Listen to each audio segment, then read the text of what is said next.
नमस्कार. मुख्यमंत्री बळीराजा पाणंद रस्ते योजनेबद्दल शासनाने नुकतंच एक खूप महत्त्वाचं शुद्धीपत्रक काढलं आहे.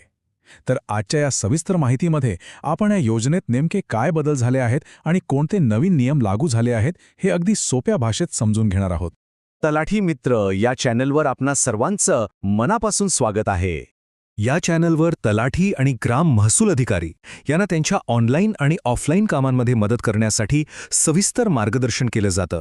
त्याचबरोबर शासनाचे नवीन निर्णय, महसूल विभागातील अपडेट्स आणि शेतकरी बांधवांसाठी ई-पीक नोंदणी, पीएम किसान योजना आणि इतर अनेक योजनांची अचूक माहिती पोहोचवण्याचा आमचा प्रयत्न असतो.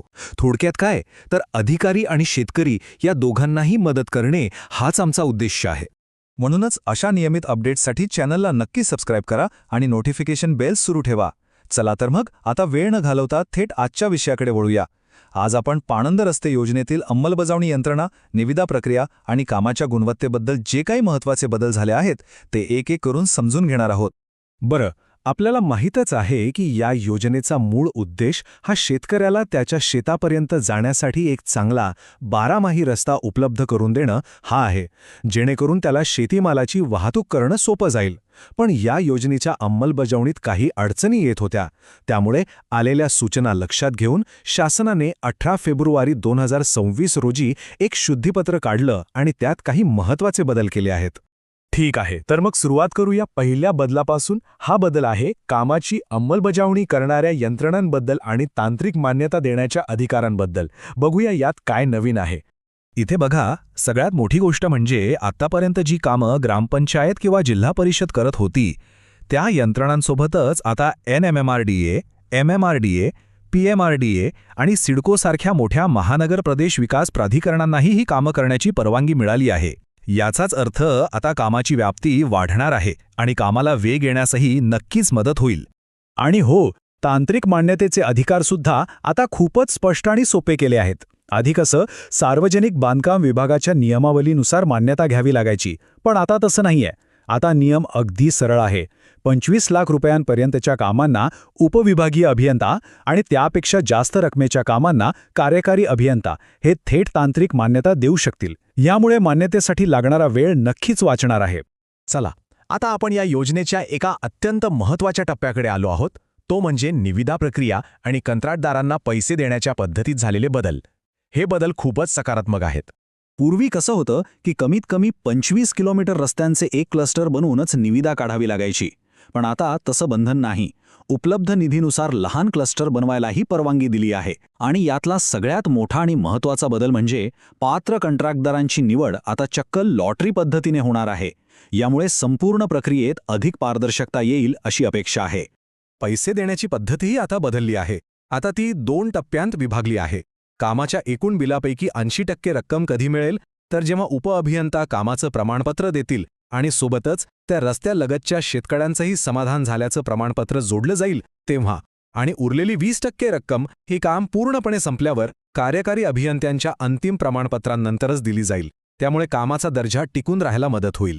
सुरक्षा ठेवीच्या नियमातही एक मोठा आणि महत्त्वाचा बदल आहे. आधी सरसकट 15 लाख रुपये सुरक्षा ठेव होती, पण आता तसं नाही. आता कामाच्या एकूण किमतीच्या 2% किंवा 15 लाख रुपये यापैकी जी रक्कम जास्त असेल ती ठेवली जाईल.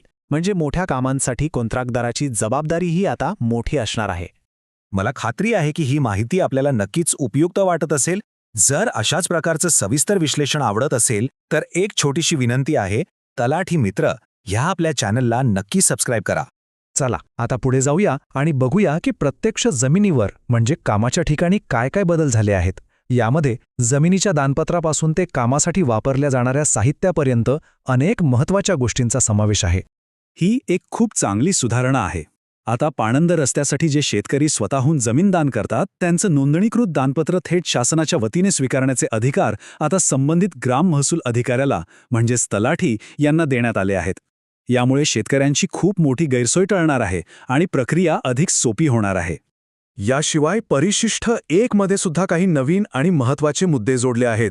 जसं की कंत्राटदाराकडे स्वतःची मशिनरी असावी की भाड्याची हे जिल्हा समिती ठरवेल. दगडाचं पिचिंग शक्य नसेल तरच M10 कॉन्क्रीट वापरायचं. बजेटमध्ये बसत असेल तर खडीकरण करायलाही परवानगी आहे. खर्चासाठी 2% आकस्मिक निधीची तरतूद आहे. आणि सगळ्यात महत्त्वाचं म्हणजे जवळच्या तलावातून किंवा नदीतून गाळ काढला असेल तर तिथली माती किंवा मुरूम रस्त्यासाठी रॉयल्टी न भरता वापरता येणार आहे.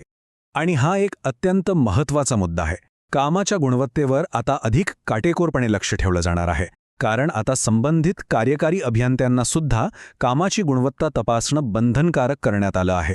म्हणजे आता कामाच्या दर्जाची दुहेरी तपासणी होणार आहे. तर आपण आतापर्यंत बरेच बदल पाहिले. मग या सगळ्या बदलांचा सार काय? अधिकारी आणि शेतकरी या दोघांनीही लक्षात ठेवण्यासारखे सगळ्यात महत्त्वाचे मुद्दे कोणते आहेत? चला ते थोडक्यात पाहूया. हे 5 बदल या योजनेचा चेहरा मोहरा बदलणारे आहेत. एक म्हणजे लॉटरी पद्धतीने कंत्राटदाराची निवड. दुसरं 80-20% प्रमाणे देयकांची विभागणी. तिसरं दानपत्रासाठी ग्राम महसूल अधिकाऱ्याला दिलेले अधिकार. चौथं कार्यकारी अभियंत्यांकडून अनिवार्य गुणवत्ता तपासणी. आणि 5वं कामाच्या मूल्याशी जोडलेली सुरक्षा ठेव.